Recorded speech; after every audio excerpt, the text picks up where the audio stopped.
Glen Campbell, the sweet-voiced, guitar-picking son of a sharecropper who became a recording, television and movie star in the 1960s and 70s, waged a publicized battle with alcohol and drugs and gave his last performances while in the early stages of Alzheimer's disease, died on Tuesday in Nashville. He was 81. Tim Plumley, his publicist, said the cause was Alzheimer's. Mr. Campbell revealed that he had the disease in June 2011, saying it had been diagnosed 6 months earlier.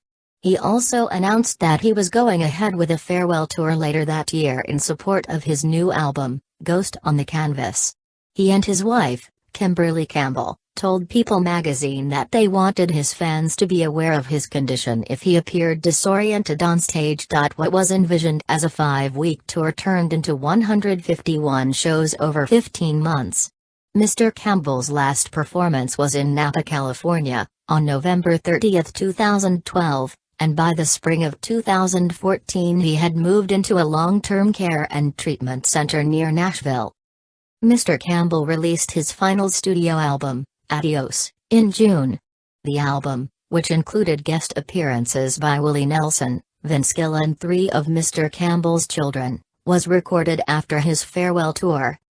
That tour and the way he and his family dealt with the sometimes painful progress of his disease were chronicled in a 2014 documentary, Glen Campbell, I'll Be Me, directed by the actor James Keach. Former President Bill Clinton, a fellow Arkansas native, appears in the film and praises Mr. Campbell for having the courage to become a public face of Alzheimer's. At the height of his career, Mr. Campbell was one of the biggest names in show business, his appeal based not just on his music but also on his easygoing manner and his apple-cheeked, all-American good looks. From 1969 to 1972 he had his own weekly television show, The Glen Campbell Good Time Hour. He sold an estimated 45 million records and had numerous hits on both the pop and country charts. He was inducted into the Country Music Hall of Fame in 2005. Decades after Mr. Campbell recorded his biggest hits, including Wichita Lineman, By the Time I Get to Phoenix and Galveston, all written by Jimmy Webb, his frequent collaborator for nearly 40 years, and Southern Nights, 1977, written by Alan Toussaint, which went to #1 on pop as well as country charts. A resurgence of interest in older country stars brought him back onto radio stations. Like Bobby Gentry, with whom he recorded 2 top 40 duets, and his friend Roger Miller, Mr. Campbell was a hybrid stylist, a crossover artist at home in both country and pop music. A change has come over country music lately, he explained in 1968. They're not shucking it right off the cob anymore.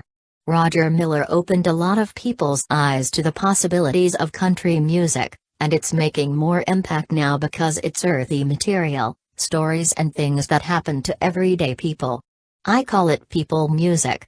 Mr. Campbell often acknowledged his debt to the many songwriters behind his hits, notably Mr. Webb. He recorded Reunion, the songs of Jimmy Webb in 1974 and returned to Mr. Webb for the title track to Still Within the Sound of My Voice in 1988. But he also wrote, I can think of only 2 or 3 songs out of hundreds I've recorded that I performed as originally written. I like to become intimate with the material, and change it to suit me. He added, I've done the William Tell Overture 1,000 times on my live show. That, too, is a challenge, and I don't think I've ever played it perfectly. If I ever do, fans might grow to expect it that way every time.